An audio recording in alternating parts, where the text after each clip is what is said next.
Hello friends, आप लोग कैसे हैं। मैं उम्मीद करता हूँ कि आप लोग बहुत ही अच्छे होंगे। दोस्तों, आज के लेक्चर में देखेंगे केमिकल रिएक्शन एंड इक्वेशन। दोस्तों, एक बात मैं क्लियर कर दूं। सबसे पहले आपको ये देखना है how to make any chemical formula in just 10 second. आपको ये देखना ही पड़ेगा, तभी आपको केमिकल रिएक्शन एंड इक्वेशन अच्छे से समझ आ पाएगा। ठीक है दोस्तों, शुरू करते हैं हम लोग। ठीक है, केमिकल रिएक्शन होता क्या है। Chemical reaction are the process in which new substance and new properties are form. इसको देख ली। अब नीचे लिखा है during chemical reaction a rearrangement of atoms take place between the reacting substance to form new substance having entirely different properties. अब कुछ समझ नहीं आया होगा, समझाने का प्रयास करता हूँ क्या है इसका मतलब। जैसे मैंने लिखा सी प्लस ओ टू, तो क्या बनेगा। आपको क्लास 9th में भी पता है, CO2 बनेगा। एक C4 क्या है, कार्बन। O4 क्या है, ऑक्सीजन। और CO2 क्या है, कार्बन डाइऑक्साइड है। तो कह रहा है ना कि न्यू सब्सटेंस और न्यू प्रॉपर्टीज बन रहा है। मतलब इस दोनों के रिएक्शन से क्या बन रहा है, एक नया नया सब्सटेंस फॉर्म हो रहा है ना। कार्बन और प्लस ऑक्सीजन के फॉर्मेशन से क्या बन जा रहा है, कार्बन डाइऑक्साइड बन जा रहा है। कोई दिक्कत है। मतलब एक नया सब्सटेंस से क्या हो गया, फॉर्मेशन हो गया। ये मान लो एक पुराना सब्सटेंस है, अब क्या बन गया, ये नया सब्सटेंस बन गया। कोई दिक्कत नहीं। अब इसका अर्थ समझते हैं। इसका अर्थ क्या कह रहा है, during chemical reaction a rearrangement of atoms take place between the reacting substance. देखो, रिएक्टिंग सब्सटेंस कौन है, कार्बन प्लस ऑक्सीजन है। रिएक्टिंग सब्सटेंस कौन है, कार्बन प्लस ऑक्सीजन है। नहीं, यही रिएक्टिंग सब्सटेंस है। यही रिएक्शन करके क्या दे रहा है, क्या दे रहा है, कार्बन डाइऑक्साइड दे रहा है। कोई दिक्कत नहीं है। अब समझना है रीअरेंजमेंट ऑफ एटम्स का मतलब क्या हुआ। देखो, क्लास 9th में आपने पढ़ा है laws of conservation of mass. Conservation of mass क्या कहता है, laws of conservation of mass. Mass can neither be created, mass can neither be created nor be destroy. फिर से बोलता हूं, mass can neither be created nor be destroy during a chemical reaction. ठीक है, मतलब मास न तो क्रिएट किया जा सकता है, न ही डिस्ट्रॉय किया जा सकता है। तो क्या किया जा सकता है, सिर्फ और सिर्फ क्या किया जा सकता है, रीअरेंजमेंट ऑफ एटम्स। मतलब CO2 बना है तो यहाँ क्या बन गया, CO2। देखो, कार्बन एक है तो यहाँ भी कार्बन क्या ना एक हो गया। ऑक्सीजन यहाँ कितना, 2 है तो यहाँ भी ऑक्सीजन कितना है, 2 है। ऐसा नहीं होगा कि कार्बन यहाँ एक है तो यहाँ 10 कार्बन हो जाए, यहाँ ऑक्सीजन 2 है तो यहाँ 12 ऑक्सीजन। ऐसा बिल्कुल नहीं होने वाला है। क्लियर दोस्तों। यहाँ कार्बन ऑक्सीजन है तो यहाँ यहाँ हाइड्रोजन नाइट्रोजन नहीं आएगा। सिर्फ और सिर्फ क्या होगा, रीअरेंजमेंट ऑफ एटम्स होगा। कोई दिक्कत नहीं। चलो आगे देखते हैं।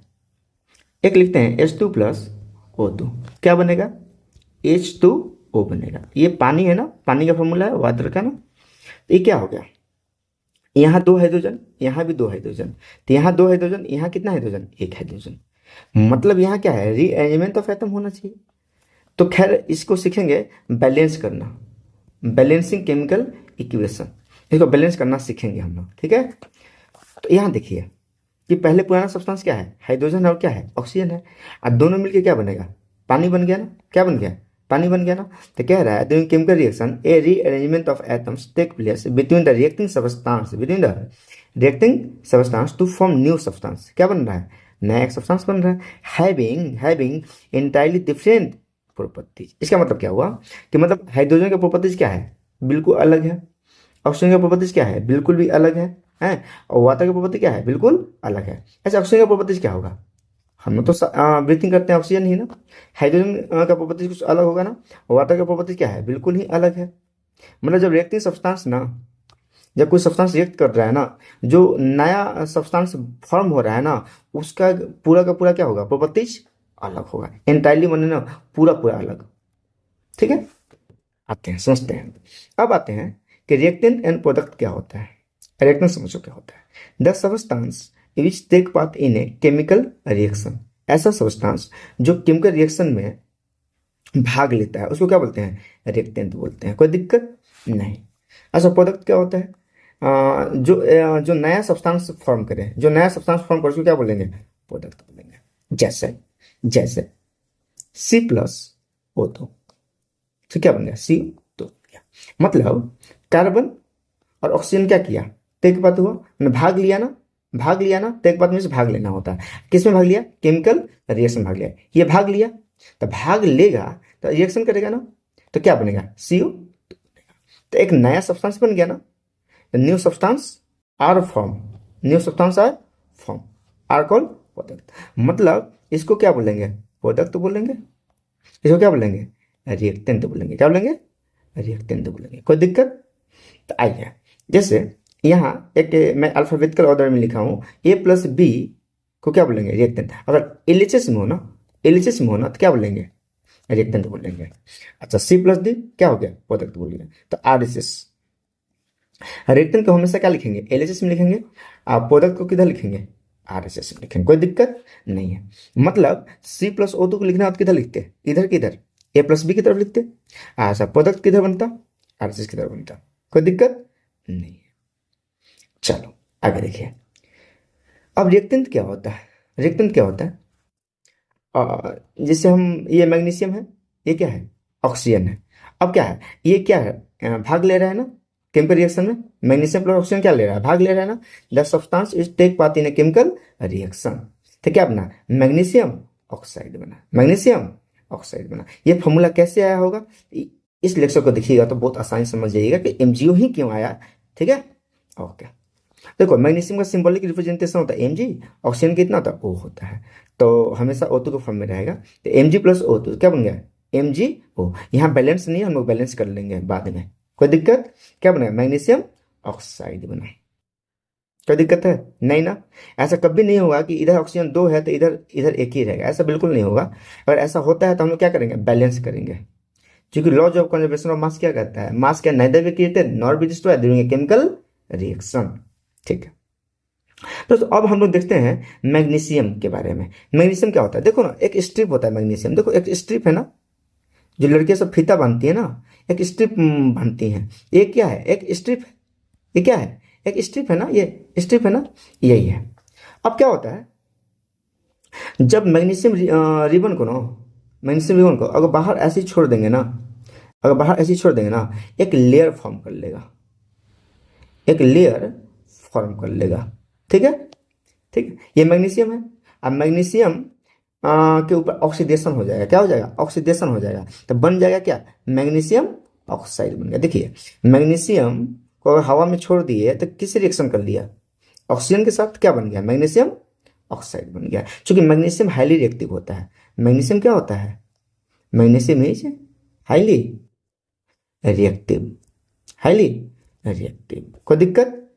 तो इसलिए हम लोग इसको, एक क्वेश्चन आता है कि मैग्नीशियम रिबन को जलाने से पहले क्लीन क्यों करते हैं, क्लीन क्यों करते हैं, कह रहा है why should the magnesium ribbon be clean before burning in air, नहीं, तो इसलिए ऐसा करते हैं, इसलिए ऐसा क्लीन करते हैं ताकि जो मैग्नीशियम के ऊपर ऑक्सीडेशन हुआ है ना, मैंने ऑक्सीजन आया हुआ है ना, उसको क्लीन कर सके, ताकि इजीली जल सके। अगर इसको क्लीन नहीं करेंगे ना, ये बहुत अच्छे से जल नहीं पाएगा, अच्छा प्रोडक्ट फॉर्म नहीं कर पाएगा, इसलिए हम लोग इसको क्लीन करते हैं। देखिए यहाँ पे देखिए, पहले मैग्नीशियम रिबन ले लिए हैं, पहले इसको क्लीन किए हुए हैं, तब बर्नर से क्या कर रहे हैं, जला रहे हैं। देखिए यहाँ पे क्या दे रहा है, यहाँ पे एक पाउडर टाइप दे रहा है, नहीं है। अब क्या यहाँ क्या हो गया, मैग्नीशियम ऑक्साइड बन गया, क्या बन गया, मैग्नीशियम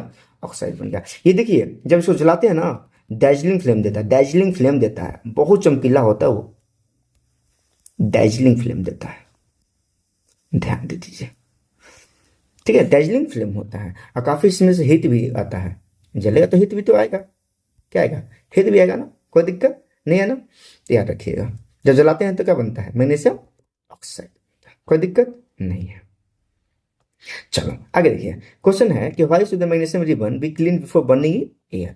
समझिए, magnesium ribbon must be clean before burning in air because a layer of magnesium oxide is form on the ribbon, ribbon पे मैग्नीशियम ऑक्साइड क्या हो जाता है, फॉर्म हो जाता है due to the reaction of magnesium with air, नहीं, slowing down और interfering with burning process, burning process, ठीक है। अब क्या होता है कि मैग्नीशियम एयर में क्या कर लेता है, रिएक्ट कर लेता है।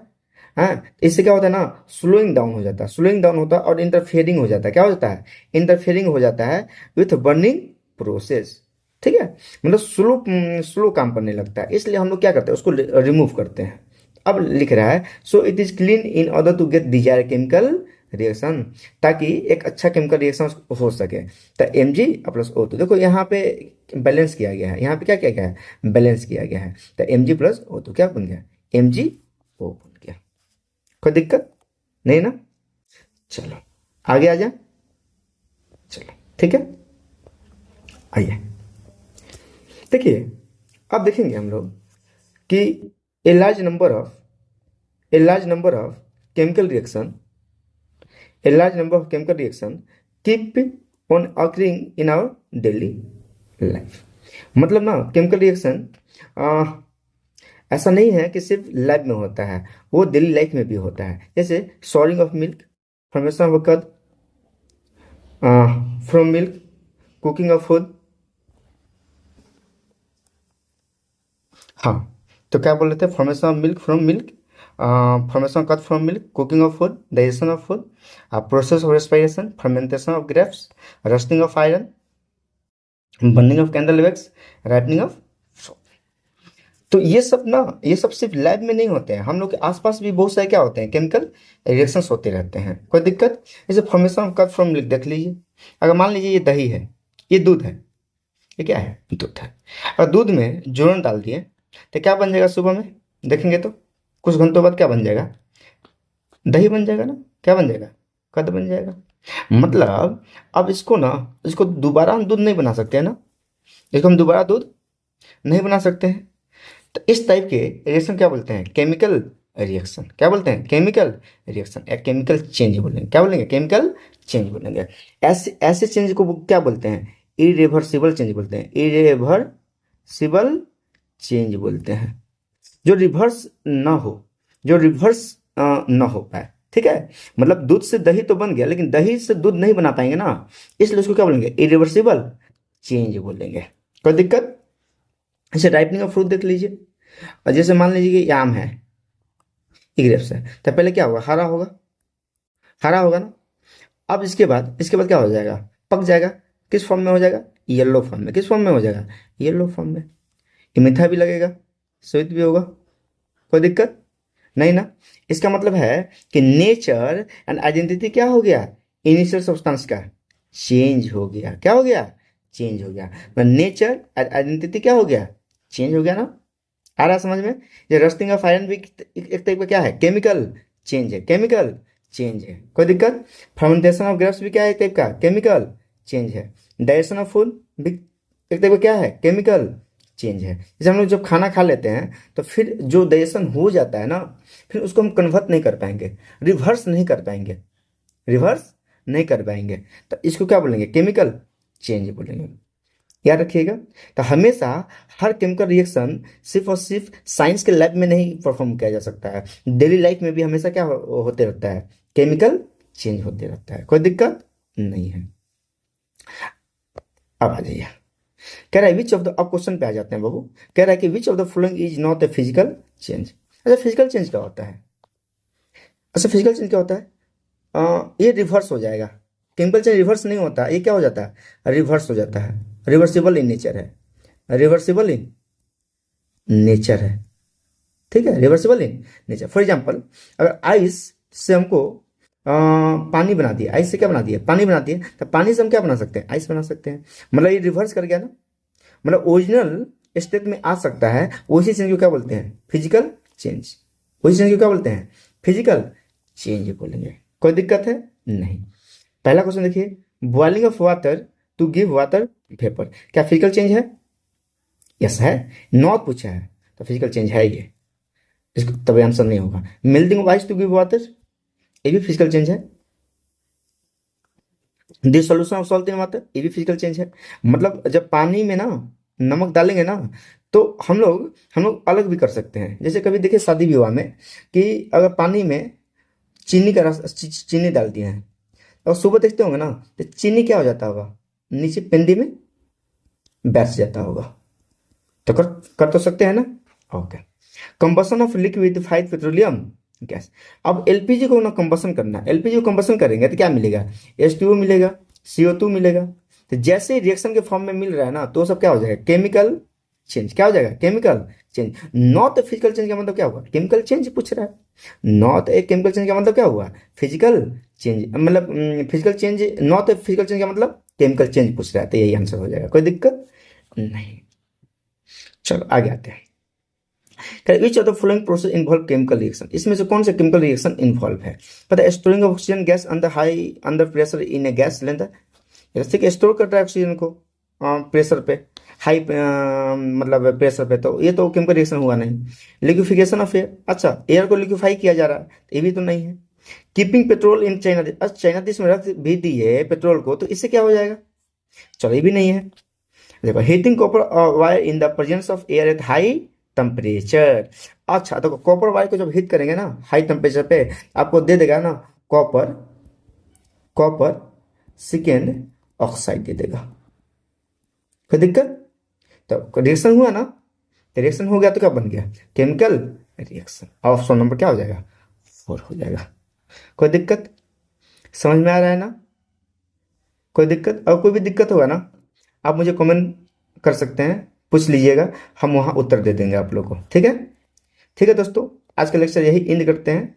नेक्स्ट लेक्चर रहेगा हम लोग का कैरेक्टरिस्टिक्स ऑफ केमिकल रिएक्शन, काफ़ी इंपॉर्टेंट होगा ये लेक्चर, अगला लेक्चर यही रहेगा, ठीक है।